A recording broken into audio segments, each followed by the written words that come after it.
working with linear dimensions. So, to create linear dimensions of lines of proportions, horizontal, vertical, and aligned. And we can also create measurements using baseline or a chain, or we can also call continuous, and place dimensional lines at an angle to the extension lines or oblique the extension lines. So first, create horizontal, vertical, or aligned dimensions. So, for example, yan, may object tayo. So, go to Annotate tab. So, ito, makikita nyo, Dimension Panels. So, ito. So, for linear, so click linear. So, specify the first point to the second point. So, yan, meron na tayong measurement. So, yan.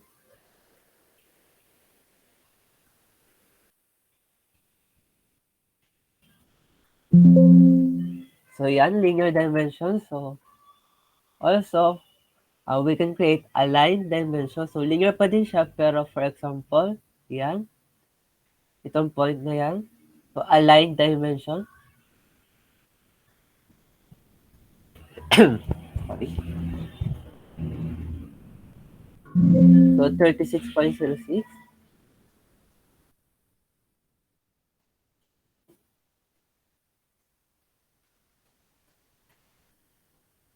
O, yan, katulad na kayo na, so, linear dimension, then select the line, or click the origin points of the first and the second extension line. Then yan, katulad nga nito, ganun lang. So, for example, again, linear. Itong point from point here, point 2. So, yan, then we can customize this. Example, 12 ang font size. So, 52.52 yan. Pwede natin palitan. Gawin natin area narrow or the color. Yan.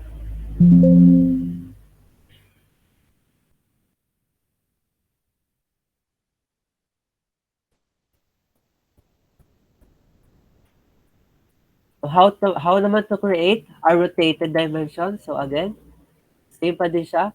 So, annotate tab. Then, dimension panel. So, we have linear. Then, for example, ito. From point 1 to point 2.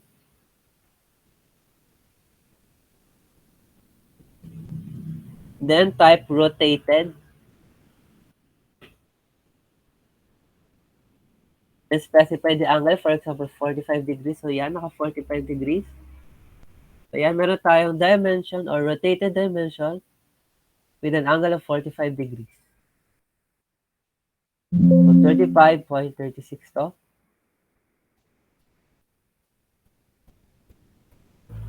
Is annotative or standard. Pwede natin palitan. So, yan.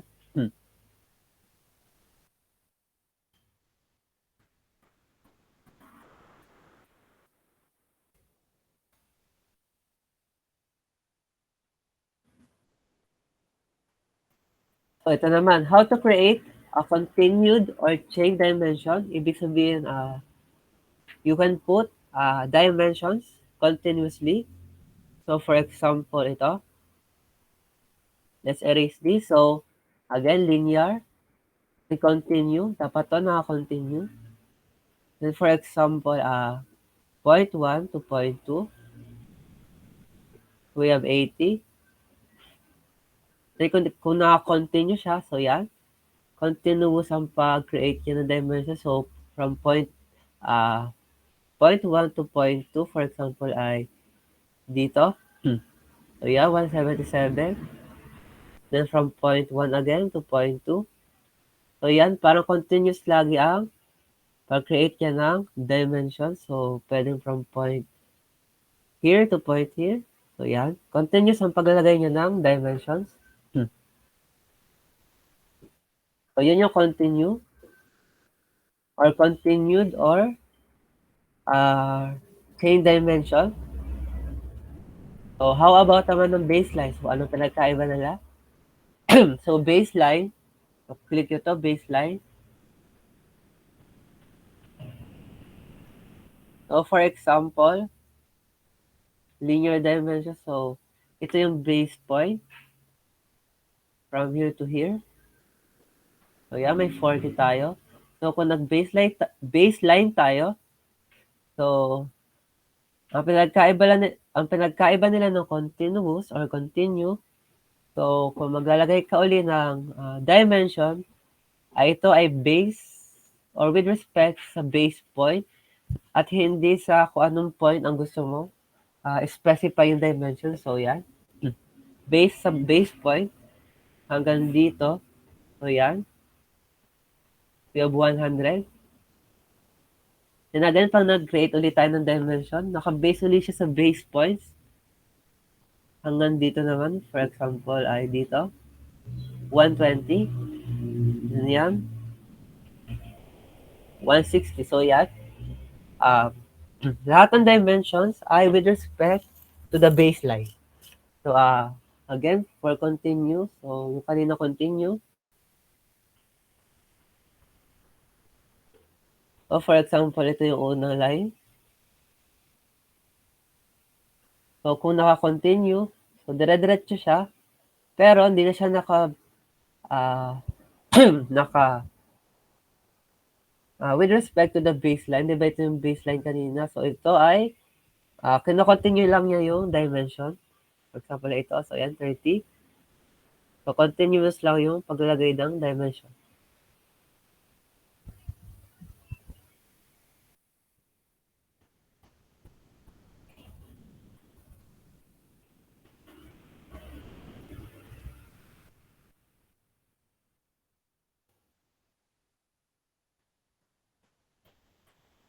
Then, use oblique extension lines. So, ito,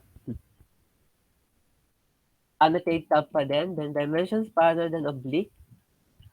Then select a linear dimension, then enter the value of obliqueness angle or define 2 points.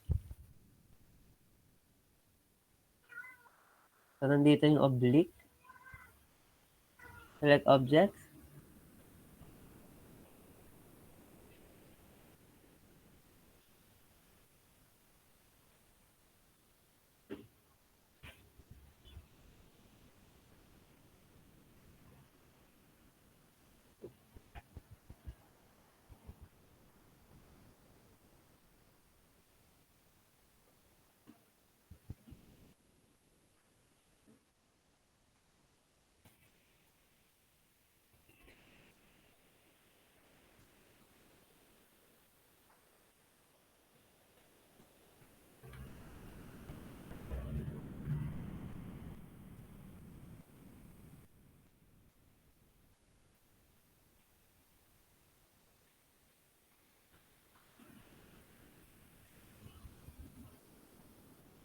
Sorry.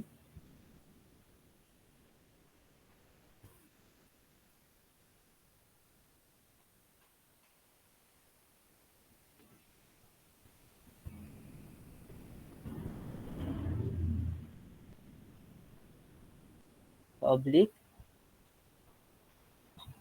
Command.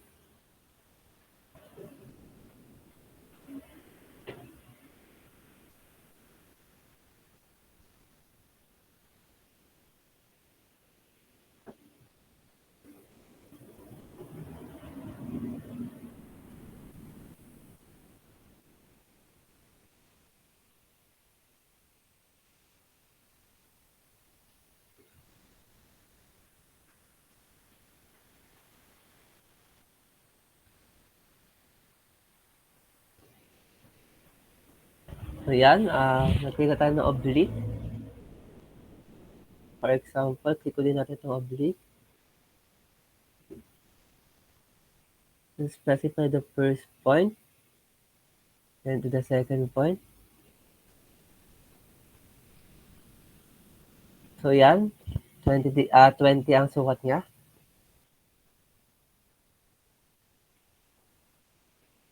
Then, how to work naman, paano daw kung radial dimension. So naman, it creates radius or diameter dimensions of arcs and circle. So, first,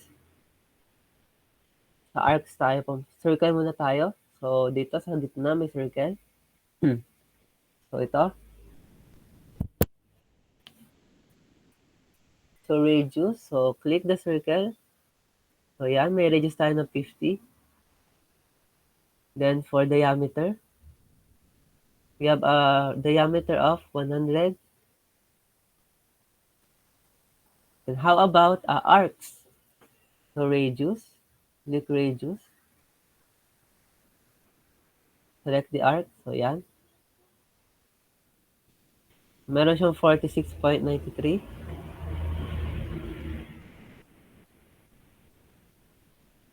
Diameter, pwede din.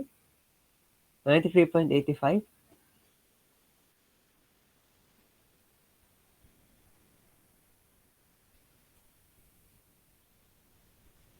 So, ganun lang yon. You can specify radius or either radius or diameter. Then, how about jagged radius dimension? So, annotate tab. Dimensions panel, then dimension. Then, hover an arc. So, for example,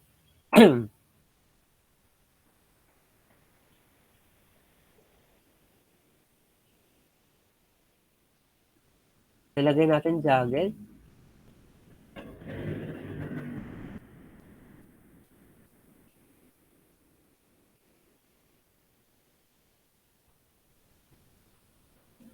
So, yan, naka-jog. So, yan lang ibig sabihin ng jagged. So, again, yung radius ito ay 50 pa din. So, parang jagged lang tong dimension instead na ganito.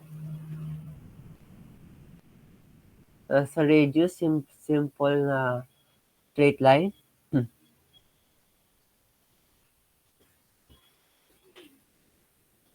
So, ano naman, how to create an angular dimension. So, angles naman.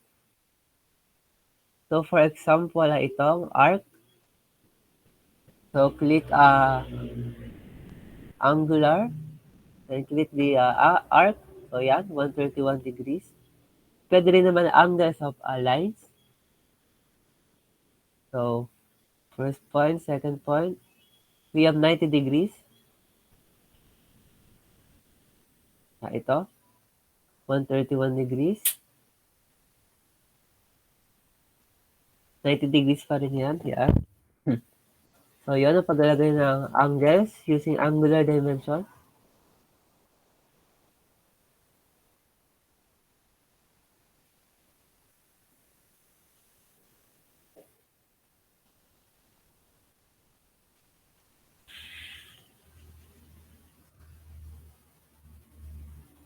So, for angular dimension, you can create angles for an arc, a circle and a 2 points, two non-parallel lines, and a vertex and 2 points.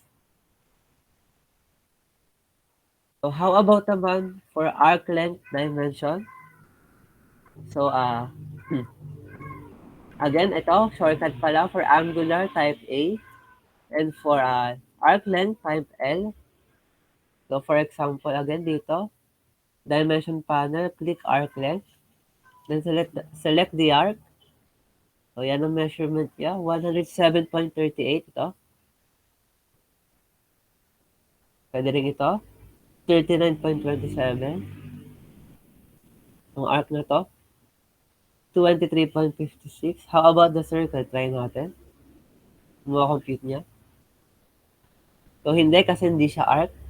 So, lahat lang ng arc ang pwedeng makuhanan ng arc length.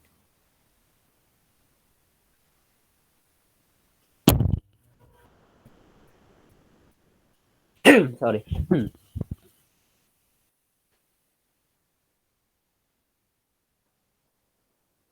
And how to create multiple types of dimensions within a single command. So, zoom out natin.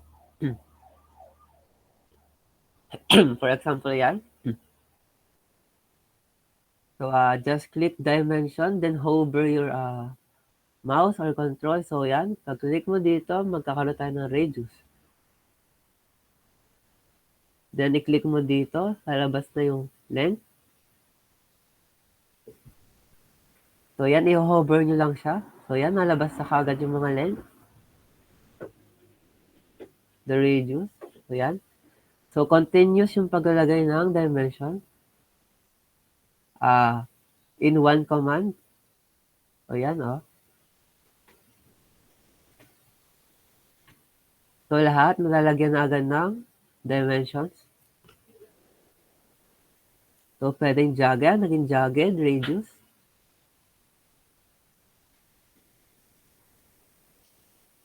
So yun ang ibig sabihin ng to create multiple types of dimensions within a single command.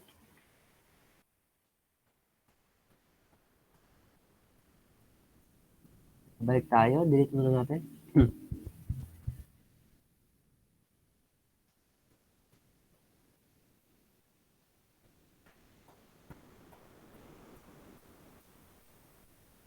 So how about naman to work with dimension associativity? So annotate tab, then dimension tab, so ito yon. Associate or reassociate objects, click, select the objects.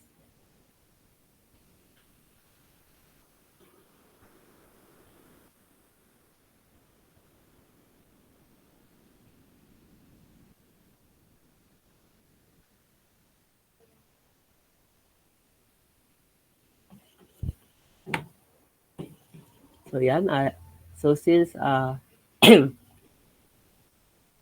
okay na tong object, di siya pwedeng reassociate or de-associate. So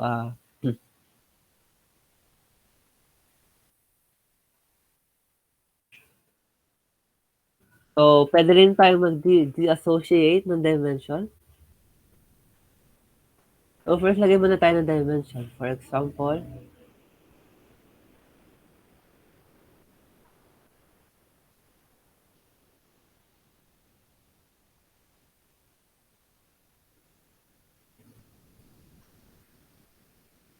so we have two dimensions, linear and jagged radius. Try natin siyang de-associate. So wait.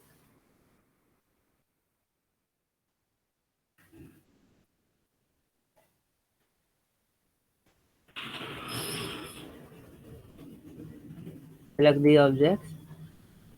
One, so yan, na-de-associated na yung two objects. So ito lumabas na dito. The two objects are disassociated. So hindi na sila magka-connect. So yun yung meaning nun.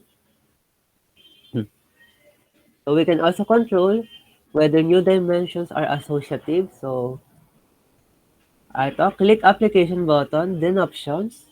Then ilalabas na dialog box. So user preferences tab. Under associative dimensioning, select or clear, make new dimensions associative. So to demonstrate, right click, options, then find ito, user preferences. So yan na. Dito yon, make new dimensions. So kayo bahala kung gusto niyo siyang automatically mag-adjust or create associative dimensions.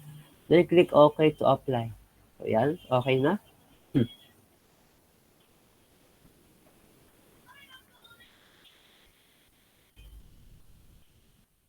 How naman to create a dimension style? So home tab, annotation panel, then dimension style. So ito pa rin. Home, then annotation panel. Or pwede rin annotate. Then dito. So yan, lalabas. Pwede tayong mag-modify, new, set current. So for example, ay modify natin. So yan.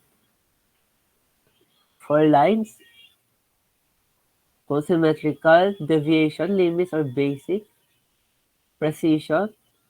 So, yung ano, position for bottom, middle, or top. Then the symbol of the arrows. So, pwede nyo palitan. Kung box, dot small. Pero commonly ito, close field. The arrow size, yan. The mark, center mark. So, yan. Mga arc length, radius, jog dimension. So, yan. Pwede customize the text to standard or annotated. Then the color of the text, pwede yellow. Yan. Or by black or layer. Fill color, pwede rin. Yung text ay magkaka-fill or color. The height of the text. So, yan. Pwede rin placement. So, kung pag vertical daw yung dimension, kung centered, above, yan, naka-centered. Or above the line, outside. Pwede rin below.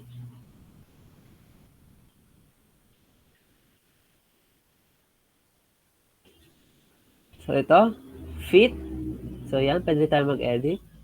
Primary unit, so kung decimal point. Engineering, scientific, architectural. Pero syempre dito tayo sa decimal. Precision, kung ilang decimal points. Pwedeng full number.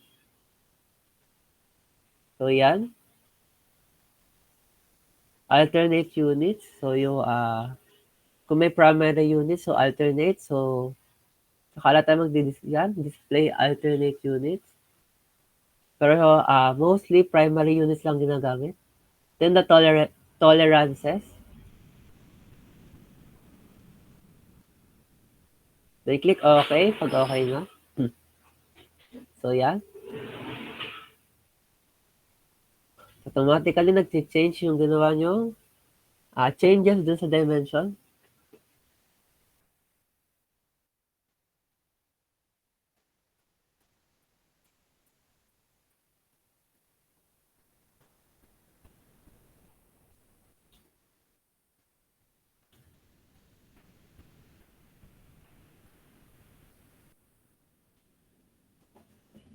So, so, ah, so yun na pala lahat ng, so yun lahat ng for dimensioning. So, i-recap lang natin.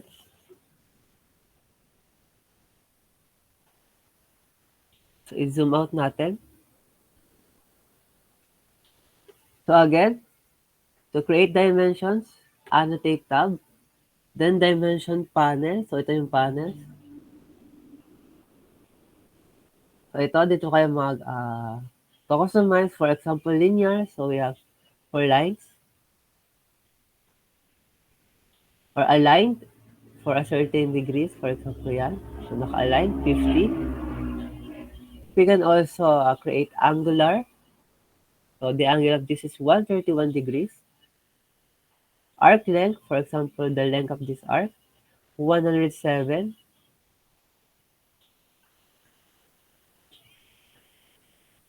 The radius, for example, yan, 50.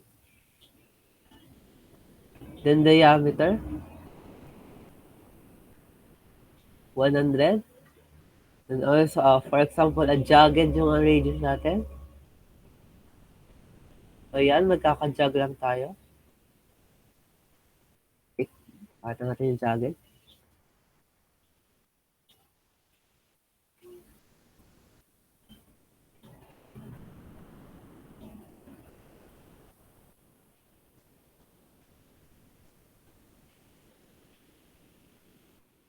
Then we can also have ordinate. Di man siya kasama sa module. So, pakita na din natin.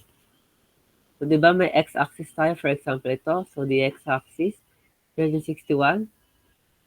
And we can also modify for the y-axis, 3252.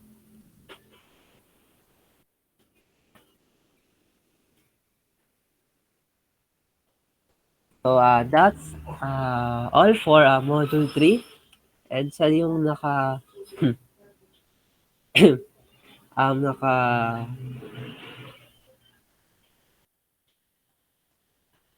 sa yung naka Sa syllabus siya yung intended for this week, week 7.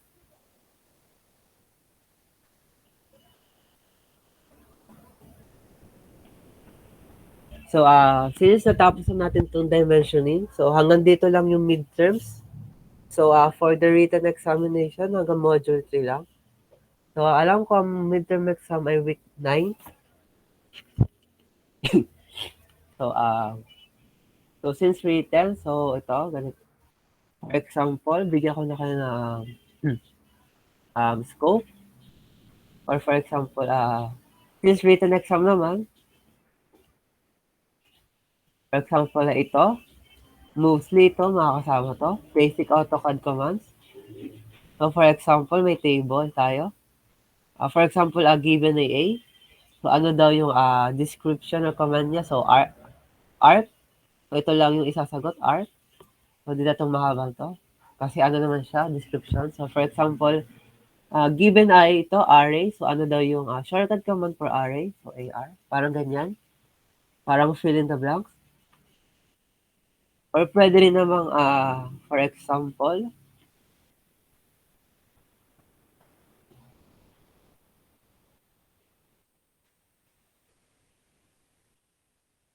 sa layers. So for example, ito, ano pala tayo? For example, multi-line text. So, di ba may parts yon yung ruler? So, for example, ito, anong part to? Tab style. First line indent, magian, hangin indent. So, ito, blanco to. Pwede ganon. Or kaya halimbawa itong table. So, anong part to? For example, itong title, headers, data. So, ganyan. O kaya for example ay multiple choice. Meron din yan. Sa mga situation. Di man, parang ganito, for example ay parts of the AutoCAD, shows, prompts, options, and messages. So yan, may choices tayo. Din nasagot ito. Command window, ganon. So, nakapost na naman yata. Nakapost na yung Module 2, Part 2, and Module 3. So, ito, for midterms, Module 1 hanggang Module 3. Then, so this Thursday, since tapos na naman natin itong dimensioning, sa time nyo sa Thursday, dun magpo-post yung so para asynchronous, dun magpo-post sa Thursday yung CAD output 2. Ito naman ay after a week naman ang pasahan, so mahaba-haba.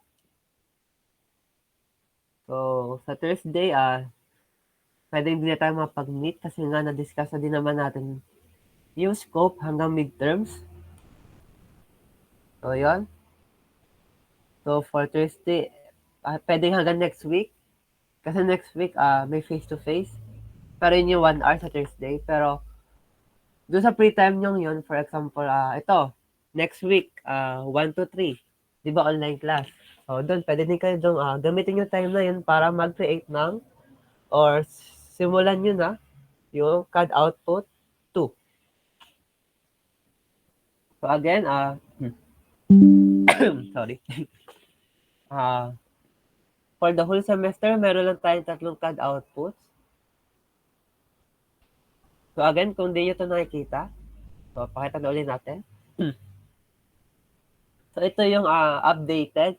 Diba, nung first meeting natin, nasa syllabus, 70% yung finals or individual lab performance. So napag-usapan namin nung sa pang-instructor, co-instructor ko, since parang sobrang laki naman nung for a final exam. So 50% na lang yung individual lab. So compose siya ng 2D. For example, may isang 2D at isang 3D. So yun yung final exam. Then, don't worry, online naman siya. Kasi nga, mahirap sa lab at limited din ang computer tsaka yung time.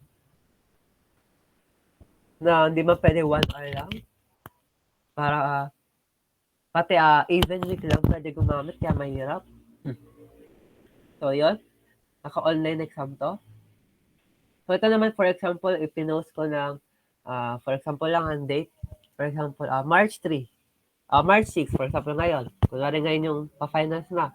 So ang pasahan naman ay a week after pa. So yun. Yun na yung parang final exam nyo. And itong CAD outputs, 30%. So yun nga, kasi tatlong CAD output lang yan. Dalawa hanggang midterms at isa after ng midterms or for finals. So 10% each. Then yung midterms nyo, yung written, 20%.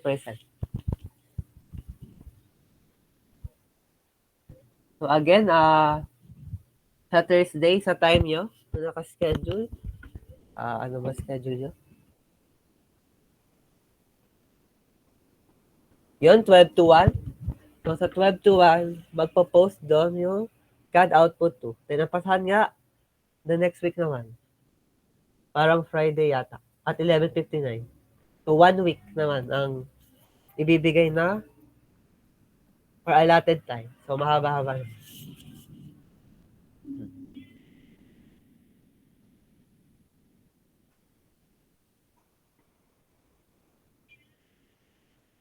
So yan.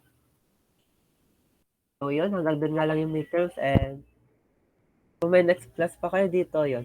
So yun.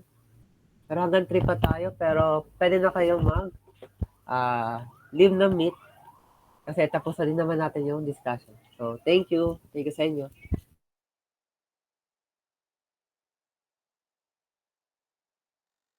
Thank you po. Po. Thank you po, sir. Thank you po, sir. Thank you Thank you po. po. Thank you po. Po.